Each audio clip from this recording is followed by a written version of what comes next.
अस्सलामुअलैकुम। आलमी मरकज़ मरकज़ी खान का तारिक जहांगीरी से मैं मियां हुजूर का साहबज़ादा खलीफा हकीम शारिक अहमद तारिकी जहांगीरी आज एक बार फिर आपकी खिदमत में हाजिर हूँ अपने रमज़ान की स्पेशल ट्रांसमिशन राहत रमज़ान में। आज के प्रोग्राम का आगाज़ हम जिस मुबारक हस्ती से करने जा रहे हैं, आपकी पैदाइश की बशारत सरकार दो आलम सल्लल्लाहु अलैहि वसल्लम ने आपकी विलादत से 200 साल कबल दी थी। आप मदारिया सिलसिला के अजीम पेशवा और आप मदारिया सिलसिले के बानी हैं। आपका इसमें मुबारक हज़रत शेख बदियुद्दीन कुतुबुल मदार उर्फ जिंदा शाह मदार है। आप अपनी वालदा की तरफ से हसनी सैयद हैं और वालिद की तरफ से हुसैनी सैयद हैं। आपका शिजरा हज़रत इमाम जाफ़र सादिक रज़ी अल्लाह ताला अन्हो से जाकर मिलता है। आपकी विलादत यकुम शवाल शाम के एक इलाके हलब में हुई। आपके पीरो मुर्शिद का नाम हज़रत बायज़ीद बस्तामी रहमतुल्लाह अलैह है। आपने 596 साल की तवील ज़िंदगी गुजारी और हज़रत बायज़ीद बस्तामी रहमतुल्लाह अलैह से लेकर हज़रत बाबा फ़रीद मसूद गंज शकर रहमतुल्लाह अलैह तक का दौर देखा। आपने अपनी ज़िंदगी में सरकार गौस पाक हज़रत ख्वाजा गरीब नवाज़, हज़रत मुहीउद्दीन इब्न अरबी और हज़रत शेख शहाबुद्दीन सोहरवर्दी, हज़रत कुतुबुद्दीन बख्तियार काकी और हज़रत बाबा फ़रीद गंज शकर रहमतुल्लाह अलैह का दौर देखा। आप बहुत वसी जहानत के मालिक थे। आपकी जहानत का इस बात से अंदाज़ा लगाया जा सकता है कि आपने 14 साल की उम्र में कुरान मजीद फ़ुरकान हमीद को मुकम्मल हिफ्ज़ फरमा लिया था। और सिर्फ़ इतना ही नहीं, अल्लाह की 3 मुक़द्दस किताबें तौरेत, ज़बूर और इंजील को भी आपने 14 साल की ही उम्र में हिफ्ज़ फरमा लिया था। आपका मज़ार मुक़द्दस इंडिया के एक ज़िले जौनपुर के एक कस्बे कानपुर में मौजूद है, मक्कनपुर में मौजूद है। आप की इबादत और रियाजत का ये मामला था कि आज दुनिया सरज़मीन पर आपकी कमो बेश 1442 चिल्लागाहें हैं और आपके मुकाबले मर्तबे का इस बात से अंदाज़ा लगाया जा सकता है कि सरकार गौस पाक की एक बहन थी। अल्लाह रब्बुल इज़्ज़त ने आपकी दुआ के ज़रिए उनको बेटा अता किया, जिनका नाम हज़रत जमालुद्दीन जानेमन जुम्मन जन्नती है। आपको जिंदा शाह मदार क्यों कहा जाता है? आपके विसाल के बाद जब आपको लहद में उतारा गया और आपकी कब्र मुबारक को बंद कर रहा जा रहा था, तो उस वक्त आपने आंखें खोली तो आपके मुरीदीन ने आपसे पूछा कि सरकार आप जिंदा हैं? तो आपने जलाल में फरमाया कि बंद कर दो। इसीलिए आपको जिंदा शाह मदार के नाम से पुकारा जाता है, जाना जाता है। आप सिलसिला मदारिया के बानी भी हैं, सिलसिला मदारिया के अजीम पेशवा हैं और अल्लाह रब्बुल इज़्ज़त हमें आपका ख़ास फैज़ान नसीब करे। आमीन सुम आमीन। अच्छा मोहतरम, आपने जो वाक़या बताया, इन्हीं बुज़ुर्ग की निस्बत से कोई अमल भी आप तालीम फरमाएं। देखें, आपसे मंसूब जो है वो दुरूद मदारिया है और साथ में मदारिया सिलसिले में एक ख़ास दुरूद है वो पढ़ा जाता है। दुरूद मदारिया जो है वो अगर कोई पढ़ना चाहता है तो दुरूद मदारिया की जो ज़कात का तरीका है या ज़कात की जो तादाद है वो ये है कि या तो 40 दिन में 1.25 लाख कर लें, वो होगी 3125 मरतबा रोज़ाना पढ़ी जाएगी, या फिर 21 दिन में 1.25 लाख कर लें तो 5950 मरतबा रोज़ाना पढ़ी जाएगी। सही। इसकी ये तादाद है दुरूद मदारिया की। और जो एक ख़ास दुरूद है उसकी तादाद है वो रोज़ाना की बुनियाद पे 40 दिन तक 1100 मरतबा पढ़ा जाता है, या 21 दिन में 2100 मरतबा पढ़ा जाता है। 21 दिन तक 2100 मरतबा रोज़ाना पढ़ा जाएगा या फिर 40 दिन तक 1100 मरतबा पढ़ा जाएगा। तो जिन अहबाब को भी वो ख़ास दुरूद वो पढ़ना चाहते हैं तो उस ख़ास दुरूद के लिए हमारे ग्रुप्स पर रब्ता कर सकते हैं, हमारे व्हाट्सएप नंबर्स पर रब्ता कर सकते हैं, हमारे चैनल पे कमेंट सेक्शन में रब्ता कर सकते हैं। इस दुरूद की खुसूसियत ये है कि जो शख्स पूरी कोशिश करे कि 21 दिन का अमल करे या 40 दिन का अमल करे तो वो हर वक्त पाक रहने की कोशिश करे। सही। दूसरी बात, 5 वक्त की नमाज के साथ साथ तहज्जुद नमाज की पाबंदी करे। सही। और कोशिश करे कि इशा की नमाज में जो वज़ू करे उस वज़ू से फजर की नमाज अदा करे। सही। तो इंशाअल्लाह ये जो ख़ास दुरूद है ये बहुत छोटा सा दुरूद है, लेकिन इसके कमाल ये है कि इसके पढ़ने वाले को हज़रत बदिउद्दीन कुतुबुल मदार की ज़ियारत का शर्फ भी हासिल होता है और आपका रूहानी फैज़ भी जो है वो उस शख्स के साथ जारी हो जाता है। और उसकी सलूक की जो मनाजिल होती हैं वो बड़ी आसानी से तय हो जाती है। तो इसी वजह से वो ख़ास दुरूद मदारिया सिलसिले में पढ़ाया जाता है। सही। इसी तरह हमारे पास एक भाई ने सवाल किया है कि जादू के ज़रिए कारोबार पर बंदिश लगा दी गई है, तो इसकी क्या अलामतें होंगी और किन किन तरीक़ों से जादू के ज़रिए कारोबार पर बंदिश लगाई जाती है, नेज़ इसका इलाज भी तालीम फरमाएं। देखें, ज़्यादातर जो बंदिशों का मामला, कारोबारी बंदिश का मामला लगता है ना, वो खाने पीने के काम पे लगता है। जो ज़्यादातर देखने को और सुनने को मिलता है हमें मरीज़ों से, वो खाने पीने के कारोबार में मिलता है कि खाने, किसी का पकवान सेंटर बंद हो गया, होटल बंद करा दिया, सेल हो रही थी वो बंद हो गई। इसकी जो तरीक़ेकार होता है ना, अच्छा ये जो है ना सिफली अमल से बंद होता है। सही। ठीक है, क्योंकि आप किसी के रिस्क में बंदिश लगा रहे हो जी, तो शरीयत इस बात की इजाज़त नहीं देती।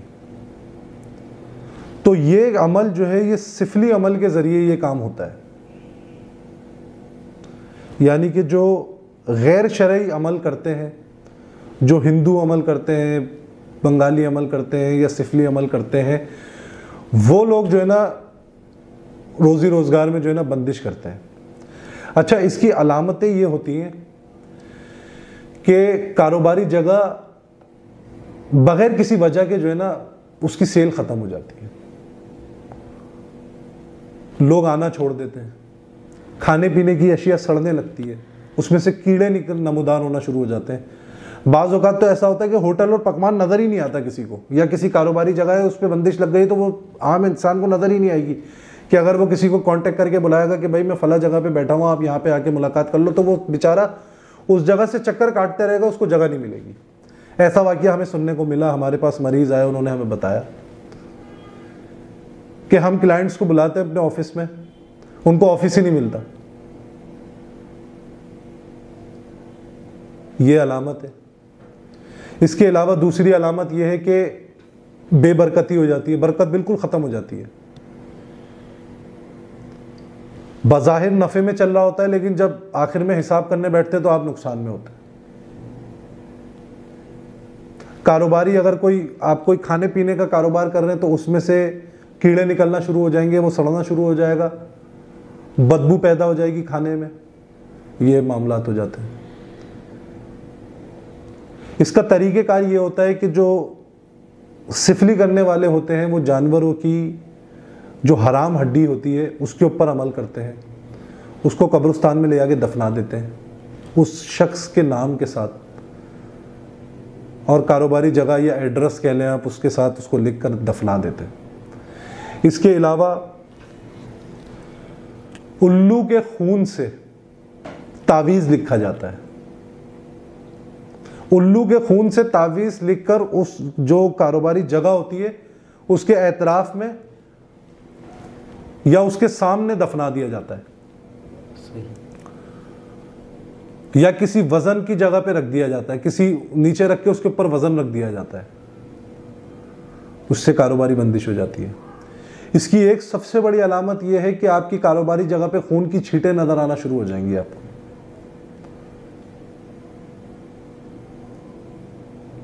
बेबरकती हो जाएगी, बेरौनकी हो जाएगी, कोई आना पसंद नहीं करेगा।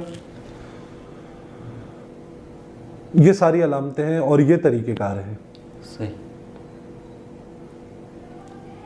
और इसके अलावा अगर कोई शख्स ऐसा है जिसकी नौकरी में बंदिश लग गई, नौकरी पेशा आदमी है, उस पर बंदिश लग गई, तो उसकी बंदिश की अलामत क्या होती है? उसकी बंदिश की अलामत होती है कि उसका अच्छा काम सामने वाले को नज़र नहीं आता। जो उसके अफसरान होते हैं ना, उनको अच्छा काम नज़र नहीं आता, बुरे काम नज़र आते हैं जी। और उसकी अच्छाई भी बुराई में तब्दील हो जाती है। जिस काम का माहिर होता है उस काम में गलतियां करना शुरू कर देता है।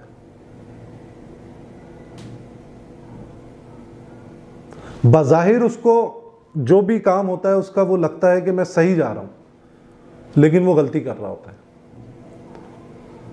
या उसका काम जो है वो उनके अफसरान को पसंद आना बंद हो जाता है, उसकी शख्सियत दबना शुरू हो जाती है। तो ये भी जो नौकरी पेशा अफराद है, अगर इनके साथ कोई बंदिश का मामला होता है तो ये इस वजह से होता है। सही। इसकी ये वजह है। तो जो कारोबारी पेशा आदमी है, जिसका कारोबार है, कोई जगह है कारोबार की, कोई होटल है, कोई पकवान है, कोई ऑफिस है, कोई क्लिनिक है, कुछ भी है जिसके ऊपर बंदिश के मामलात हैं, उसको अगर इनमें से कोई अलामतें जाहिर होती हैं। अच्छा, इसके साथ साथ एक अलामत और है कि उस शख्स को जो है ना चिड़चिड़ापन पैदा हो जाता है। जो मालिक होता है वो सही गलत का फैसला जो है ना नहीं ले पा रहा होता, उसका दिमाग माऊफ होना शुरू हो जाता है, या फिर वो लापरवाह हो जाता है, बेगर्ज हो जाता है अपने कारोबार से।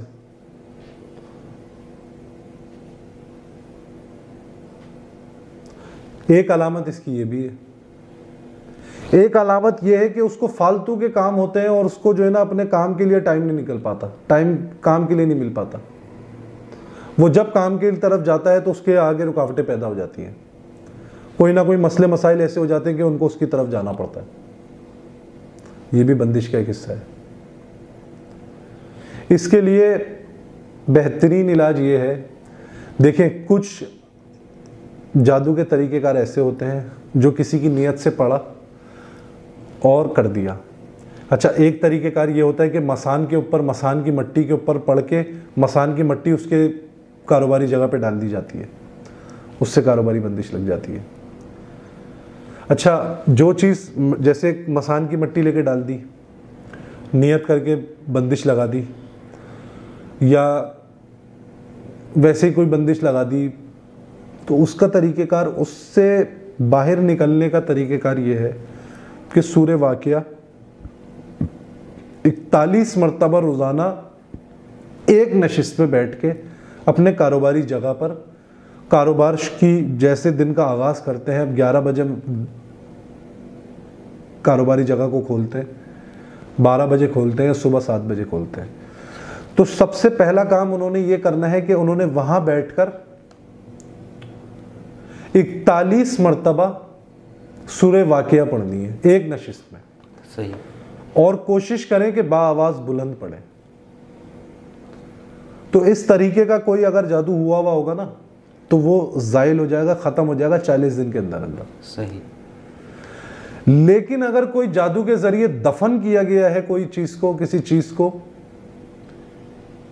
चीज को कब्रिस्तान में दफन किया गया है, या उसके कारोबारी जगह के इर्द गिर्द कोई करीबी जगह पे कोई दफन किया गया है, कोई तावीज़ या कोई हड्डी या कोई ऐसी चीज़ दफन की गई है लिख के, तो उसके लिए फिर उसको प्रॉपर तरीके से एक मौलिद से रब्ता करे ताकि वो उस जगह पर बैठ के या उस जगह से हट कर अमल करे, ताकि वो जो मदफून शुदा चीज़ें हैं ना वो निकल आए, वो निकाली जा सके।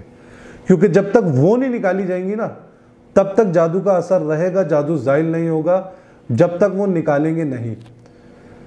लेकिन जब वो किसी आमिल से रब्ता करेंगे और आमिल उनका इलाज करे बाकायदा तौर पर और उन मदफून शुदा चीज़ों को निकाल ले, तो उसका असर ख़त्म हो जाता है। और जैसी वो मदफून शुदा चीज़ें निकलती हैं जादू का असर फ़ौरन ख़त्म हो जाता है और वो सारी चीज़ें वहीं ख़त्म हो जाती हैं। सही। जो आपने सूरह वाक़िया का अमल बताया 41 मरतबा, अगर किसी के ज़्यादा से मामलात वगैरह हैं तो वो पढ़ सकते हैं, इजाज़त है आपकी? बिल्कुल पढ़ सकते हैं, उनको इजाज़त है। हमारे पास एक सवाल आया है, कहते हैं कि चेहरे पर जो है सफ़ेद निशानात या जिस्म पर सफ़ेद निशानात आ जाते हैं, इसके लिए कोई नुस्खा आप तालीम फरमाएं। देखें, इसके लिए 3 चीज़ें हैं। किसी भी पंसार स्टोर पर बाआसानी मिल जाती है।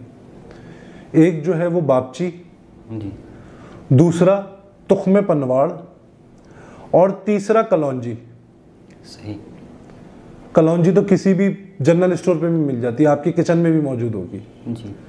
लेकिन ये बापची और तुख्मे पनवाड़, ये आपने तीनों चीज़ें 50-50 ग्राम लेनी है। इनको पिसवाना है, हम वज़न करवाना है, हम वज़न लेनी है, पिसवा कर इनको मिला लेना है, एक दूसरे के शामिल कर लेना है और उसके बाद जो है आधी आधी चमची 3 टाइम खानी है। सही। तो ये इसका इलाज है। और अगर मर्ज शदीद हो जाए, अगर मर्ज की शुरुआत है तो ये नुस्खा बड़ा बाकमाल है, फ़ौरन असर दिखाता है, फ़ौरन इस मामले को ख़त्म कर देता है, इस मर्ज को। लेकिन अगर मर्ज शदीद है और पुराना हो गया है तो फिर बाकायदा तौर पे किसी मुअल्लिज से रब्ता करें, किसी हकीम से रब्ता करें और फिर अपना बाकायदा इलाज कराएं। सही। एक साहब ने हमारे पास ख्वाब की ताबीर के लिए रब्ता किया है। वो कहते हैं ख्वाब में मुख्तलिफ़ किस्म के कीड़े मकोड़ों का देखना कैसा? देखें, कोई आम आदमी अगर ख्वाब में हशरातुल अर्ज़ को देखे यानी कीड़े मकोड़ों को देखे तो उससे ये मुराद है कि उसके साथ जादू के मामलात हैं और उसके साथ जो है ना दफन किए हुए जादू के मामलात हैं। सही। यानी उसके साथ उसके कुछ भी हो सकता है। अब ये जब मरीज़ सामने होता है तो उससे कैफियत जानते हैं, मालूम करते हैं, पूछते हैं कि भाई आपके साथ जो है वो शिकायत क्या है, तकलीफ़ क्या है। अगर उसके साथ कोई जिस्मानी तकलीफ़ बताता है तो ये ख्वाब जो है वो ये इशारा करता है कि उसको जिस्मानी तौर पर बीमार करना नियत थी आमिल की, जिसने तावीज़ बनाकर दफन कर दिया। सही। कारोबारी हवाले से परेशान है तो कारोबारी बंदिश लगाइए और वो तावीज़ दफन किया या सामान दफन किया है। इसके अलावा रिश्ते नहीं हो रहे, औलाद नहीं हो रही, या फिर घर में लड़ाई झगड़े हो रहे हैं, तो इसकी ये अलामत होती है कि जो जादू है वो दफन शुदा जादू है और इसकी जो नीयत थी वो यही थी। सही। तो जिस शख्स ने भी ये ख्वाब देखा है, आपको बताया है, आपने मुझसे पूछा, तो उस शख्स को चाहिए अपना बाकायदा तौर पे रब्ता करे, अपने मामलात बताए और अपना बाकायदा इलाज करवाए। वो शख्स जादू की ज़द में है, ये जादू की अलामत है। इसी तरह हमारे पास कुछ सवालात हैं साइलिन के। एक साहब हैं जो कि कहते हैं कोई ऐसा अमल तालीम फरमाएं जिसके मरीज़ का जो मर्ज़ है वो हमें मालूम हो सके। देखें, वैसे तो आम तौर पे जो है ना, ज़्यादातर आम तौर पे जो है ना इसकी तशख़ीस आम आदमी नहीं कर पाता। सही। जादू की भी किस्में है ना। जी। अब जादू की किस्में सहर बिल अमराज है, सहर बिल लम्ज़ है, सहर बिल खौफ है। जादू की भी मुख्तलिफ़ किस्में 7 या 8 कम व बेश किस्में हैं, ठीक है, जो इंसान के ऊपर इंसान करवाता है। उसके बाद फिर जिन्नाती मामलात ले लो तो अरवाह खबीसा है, जिन्नात है, खबीस है, चुड़ैल है, कोई राक्षस है, ये सारी चीज़ें भी देखनी पड़ती हैं।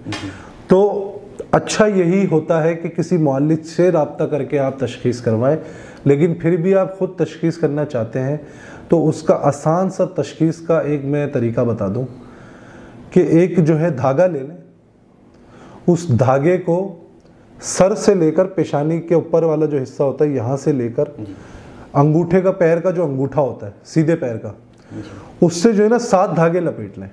सही, ठीक है, 7 धागे लपेट के उसके ऊपर या हकीमों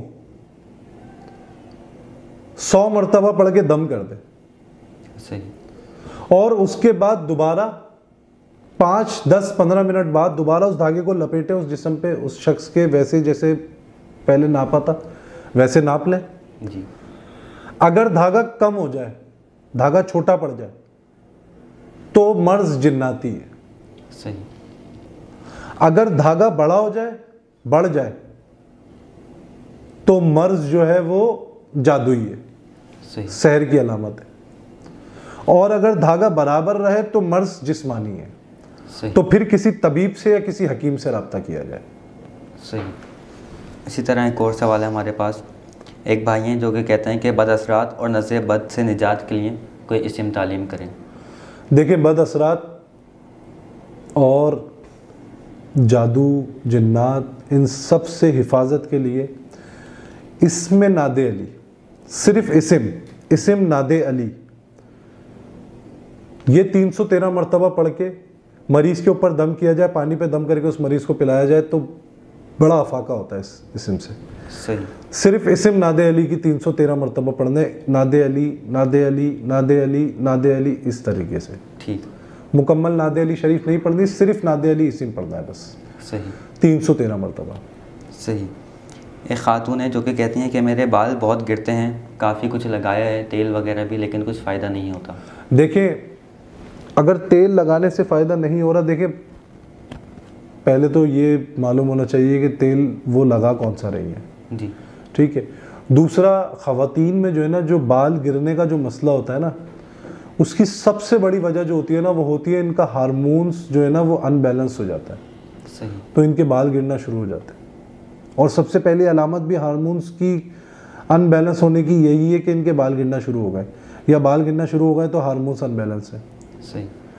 तो वो ख़वातीन अगर उन्होंने रब्ता किया है, रब्ता करके पूछ रही हैं, तो उनसे बोलें कि अपना हार्मोनल टेस्ट करवाएं और उसके बाद वो रिपोर्ट हमें जो है वो मरकज़ी खानका तारिक जहांगीरी जो एक कॉल सेंटर मियाँ हुजूर ने कायम किया हुआ है, उस पर रब्ता करके वो रिपोर्ट्स दें और उस पर अगर इलाज करवाना चाहती हैं तो बाकायदा इलाज करवाएं, और अगर कोई टोटका लेना चाहती हैं तो वो टोटका ले लें। सही। इसी तरह एक और सवाल है, कहते हैं कि रिस्क की कुशादगी के लिए बहुत से अमाल किए हैं मगर अब भी तंगदस्ती है, इसके लिए कोई मुजर्रब अमल तालीम करें। देखिए, रिस्क की कुशादगी के लिए हमारे सिलसिले में जो है ना, मियाँ हुजूर ने, मैंने मियाँ हुजूर को अपने अक्सर मुरीदों को जो है ना ये अमल करवाते हुए देखा है। सही। और मैंने बज़ाब्ता ख़ुद भी अगर किसी को दिया है बज़ाते ख़ुद, तो 7 जुमेरात के अंदर अंदर जो है ना वो कारोबारी तंगदस्ती से बाहर आ गया जी। और कारोबार में तरक्की भी हुई बाज़ लोगों को, और बाज़ लोगों के रोज़ी रोज़गार में जो है ना वो कुशादगी भी पैदा हुई। बहुत आसान तरीका है कि घर में कोई हो ना हो, आप जब भी आए घर में दाखिल हो तो सलाम ज़रूर करें और 3 मरतबा सूरह इखलास पढ़ें। सही। एक ये काम कर लें, और दूसरा ख़ास तौर पे ये काम उस शख्स को करना चाहिए जो घर का कफ़ील हो जी। और दूसरा घर की जो ख़वातीन, जो भी खातून जो खाना बनाती हो रोज़ाना, वो खाना बनाते वक्त जो है ना दुरूद इब्राहिम की या दुरूद शरीफ की कसरत करे। सही। और बावजू होके खाना बनाए। और अपने घर में कोशिश करें चावल पकाएं, थोड़े से पकाएं, लेकिन उसका एक दाना भी जाया ना होने दें। सही। तो इंशाअल्लाह रोजी रोजगार में भी कुशादगी होगी। और कभी भी घर में अगर इस अमल को बाकायदा तौर पे किया जाए तो कभी भी घर में जो है वो रिस्क की तंगी नहीं होती। सही। इसी तरह एक और सवाल है, एक भाई हैं कहते हैं कोई ऐसा अमल तालीम फरमाएं जिससे हमारे अफसरान और दीगर लोग जो हैं वो अच्छे तरीके से, अच्छे अखलाक से हमारे साथ पेश आएँ। देखें, इसके लिए एक बेहतरीन अमल है कि जो शख्स भी इस परेशानी में मुब्तला है वो या अजीज़ो मिन कुल्ले अजीज़ रोज़ाना 313 मरतबा पढ़े, तो बाला अफसरान के दिलों में इज़्ज़त भी पैदा होगी और उस शख्स की शख्सियत जो है ना वो भी निखरेगी। लोग इज़्ज़त की निगाह से देखेंगे, मोहब्बत की निगाह से देखेंगे। इसकी इजाज़त है आपकी तरफ? बिल्कुल इजाज़त है। इस तरह एक भाई हैं कहते हैं घर में जो है बहुत ज़्यादा लड़ाई झगड़ा रहते हैं, नाचाकियाँ वगैरह रहती हैं, कोई ऐसा अमल बताएं कि जो लड़ाई झगड़े ये मोहब्बत में तब्दील हो जाएं। देखिए, यही अमल या अजीज़ों मिन कुल्ले अजीज़ अगर घर की नाचाकियाँ और लड़ाइयों में भी पढ़ा जाए नियत करके कि सब घर वाले एक दूसरे से मोहब्बत करें, तो ये अमल भी बहुत अच्छा है। और साथ में अगर सूरे कौसर पढ़ें रोज़ाना एक तस्बीह 101 मरतबा घर में मोहब्बत के लिए, कि एक दूसरे के दिल में एक दूसरे के लिए मोहब्बत पैदा हो, तो वो भी बहुत अच्छा है। सही। इजाज़त है आपकी तरफ? बिल्कुल इजाज़त है। हमारे पास कुछ इस्तिखारे हैं जो कि आपको दिए गए, आप उनका जवाब इनायत फरमाएं। देखिए, आज का जो पहला इस्तिखारा है ना, इसका कोड नंबर है 325 के एक भाई के कपड़े की दुकान है, बिल्कुल भी नहीं चलती, दुकान में चलते ही पेट दर्द होने लगता है, क्या मसला है और इसका क्या हल है। देखिए, अभी हमने इसी के बारे में बात की थी, इसी हवाले से कि कारोबारी बंदिश या कारोबारी रुकावट जब होती है ना तो ये सारे मामलात सामने आते हैं। सही। इन भाई के कारोबार में जो है ना वो रुकावट बंदिश का मामला है। इनको चाहिए कि आज का जो वजीफ़ा जो अमल दिया है ये अपने कारोबारी जगह पर बैठकर उसको पढ़ें। सही। और फिर भी अगर अफाका नहीं होता तो फिर राब्ता करके बाकायदा इलाज कराएं। ठीक। आपका जो दूसरा है कोड नंबर ये 326 है, कहते हैं कि मुझे काफ़ी महीने से एंजाइटी है, डॉक्टर को दिखाया है लेकिन कोई ख़ास फ़र्क नहीं आ रहा और बुरे ख़यालात भी बहुत आते हैं, इसका कोई अमल तालीम फरमाएं। देखिए, इनके साथ जिन्नाती मामला है। सही है, इनके साथ जिन्नाती मामला है और इनको बोलें कि राब्ता करके बज़रिया तावीज़ात अपना इलाज शुरू करवाएं और अपना इलाज करवाएं। सही। मुकम्मल। और साथ में रोज़ाना की बुनियाद पे 313 मरतबा इस्म नादे अली पढ़ें। सही। ना। तीसरा जो है वो 327 कोड है। एक भाई हैं, मसला ये है कि 21 साल हो गए हैं शादी को, जब से शादी हुई है जब से ही परेशानी का सामना है, घर भी बिक गया है, किराए का घर है, लोग परेशान करते हैं। देखें भाई, इनके साथ जो है ना वो बदनज़र के नज़र बद के मामला आते हैं। सही। और इनको चाहिए कि नज़र बद का इलाज कराएं और ज़्यादा से ज़्यादा जो है ना कोशिश करें कि सदका करें। सही। तो इंशाअल्लाह इस परेशानी से निजात मिल जाएगी। मोहतरम दुआ फरमा दें। बिस्मिल्लाहिर्रहमानिर्रहीम। अल्लाहुम्मा सल्लि अला मुहम्मदिन व अला आलि मुहम्मद कमा सल्लैता अला इब्राहीम व अला आलि इब्राहीम इन्नका हमीदुम मजीद। अल्लाहुम्मा बारिक अला मुहम्मदिन व अला आलि मुहम्मद कमा बारकता अला इब्राहीम व अला आलि इब्राहीम इन्नका हमीदुम मजीद। या रब्बुल आलमीन, या रहमतुल लिल आलमीन, जो अहबाब हमसे सवाल करते हैं और जिस तकलीफ़ में मुब्तला हैं, या रब्बुल आलमीन इनकी इन तकलीफ़ों को दूर फरमा। या रब्बुल आलमीन इनके घरों में अपनी रहमतें, अपनी बरकतों का नुज़ूल फरमा। या रब्बुल आलमीन इन तमाम अहबाब ने जिन्होंने मुझे दुआ का कहा, या रब्बुल आलमीन तो सबकी हाजतों को जानता है, सबके दिलों के हाल को जानता है। या रब्बुल आलमीन इन तमाम की तमाम हाजतों को कबूल फरमा। या रब्बुल आलमीन इनकी ज़िंदगियों से तमाम तर दुख, दर्द, तकलीफ़, बीमारी, परेशानियों में जो शख्स जिस परेशानी में, जिस बीमारी में, जिस तकलीफ़ में मुब्तला है, या रब्बुल आलमीन उससे उसको निजात के असबाब पैदा फरमा। या रब्बुल आलमीन मियाँ हुजूर को उम्र खिजरी अता फरमा, आपका साया तादेर हमारे सरों पर कायम व दायम फरमा, आपको जोड़ जोड़ तवानाई अता फरमा, हमें इसी तरह इस्तकामत के साथ चलने की तौफीक अता फरमा और मुझ समेत हम सब को सिलसिले की दीन की मियाँ हुजूर की और मखलूक खुदा की खिदमत करने की तौफीक अता फरमा। सुभान रब्बिका रब्बिल इज़्ज़ति अम्मा यसिफून व सलामुन अलल मुरसलीन वल्हम्दुलिल्लाहि रब्बिल आलमीन बिरहमतिका या अरहमर राहिमीन बहक ला इलाहा इल्लल्लाहु मुहम्मदुर रसूलुल्लाह।